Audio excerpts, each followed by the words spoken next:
নন্দিতা রায় এবং শিবপ্রসাদ মুখোপাধ্যায়ের 2024-এর পুজোর সিনেমা বহুরূপী।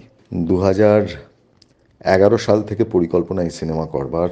মুক্তধারা সিনেমার শুটিং চলাকালীনই আমাদের পরিকল্পনা হয়েছিল যে এরকম একটি বিষয় নিয়ে সিনেমা করব। প্রেক্ষাপট 1998 থেকে 2003, 2005 এই সময়টা জুড়ে পশ্চিমবঙ্গের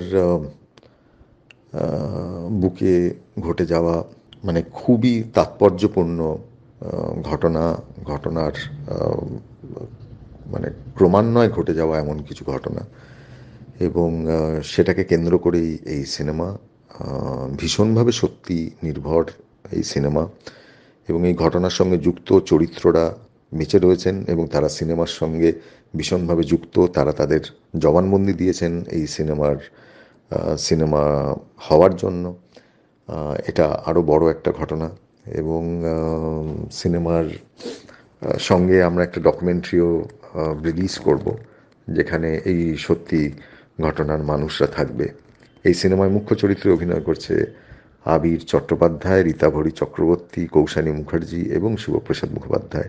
আবিরের সঙ্গে এটা আমাদের দ্বিতীয় সিনেমা, বলা যেতে পারে দ্য প্রিন্স অফ পুজো। তার কারণ পুজোতে এখনো পর্যন্ত পরপর 2 বছরে 2টো সিনেমা ব্লকবাস্টার হয়েছে। থার্ড সিনেমা 2024-এ আসতে চলেছে। দুর্গেশগড়ের গুপ্তধন এবং রক্তবীজ, এবং তারপরে আমাদের বহুরূপী। আবিরের এবং থ্রিলার ধর্মী সিনেমায় আবির এবং পুজো একটা বিরাট আকর্ষণ থাকে।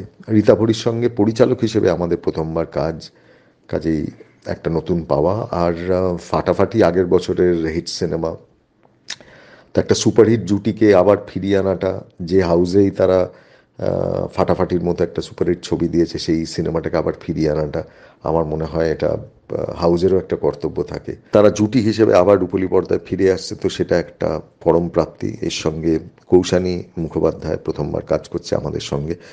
আমরা একটা খুব কনসিয়াস একটা সিদ্ধান্ত নিয়েছিলাম, আমাদের খুব ভেবেচিন্তে একটা সিদ্ধান্ত, যে আমরা এমন অনেক শিল্পীর সাথে কাজ করব যাদের সঙ্গে আমাদের কাজ হয়নি, কিন্তু তাদের কাজের আমরা গুণমুগ্ধ। কৌশানীর কাজ আমাদের ভালো লেগেছে। আবার প্রলয় ভীষণ সুন্দর অভিনয় করেছে। কাজে আমার মনে হয় কৌশানী এই সিনেমায় যে চরিত্রে অভিনয় করবে সেটা লোকেদের মনে দাগ কাটবে। অভিনেতা হিসেবে আমি ঋণী থাকবো নন্দিতা রায় পরিচালকের কাছে, উনি আমাকে আবারও সুযোগ দিয়েছেন এবং একই বছরে পরপর 2টো সিনেমায় সুযোগ দিয়েছেন 2টো ভিন্ন ধর্মী চরিত্রে অভিনয় করবার জন্য। সেটাও আমার কাছে একটা বড় পাওনা। অভিনেতা হিসেবে জীবনে প্রথমবার আমার সিনেমা পুজোতে রিলিজ করবে, কাজে এটাও আরেকটা বড় পাওনা।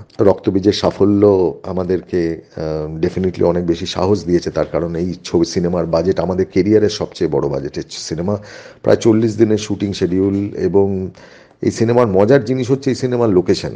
এই সিনেমা শুটিং হবে সমস্ত দিয়ে নাম যে লোকেশন আছে সেগুলোতে, যেরকম বড়নগর, বানতলা, ব্যারাকপুর, বেলডাঙ্গা, বহরমপুর, বোলপুর, কিছু অংশ বেথুয়াডহরিতেও পরিকল্পনা আছে। কাজে দিয়ে যে লোকেশন আছে সেই জায়গায় শুটিং হবে। সেটাও একটা ভীষণ মজার আর কি। আমরা পরে দেখতে গিয়ে দেখেছি যে আমাদের লোকেশনগুলো সব এই সব জায়গাতেই পড়েছে। আর সব মিলিয়ে টোটাল লোকেশন 78টা লোকেশন জুড়ে সারা পশ্চিমবঙ্গ জুড়ে শুটিং হবে, এবং স্কেল হিসেবে বিরাট বড় মাপের একটা স্কেলের সিনেমা। সেটাও একটা পরম পাওয়া আমাদের।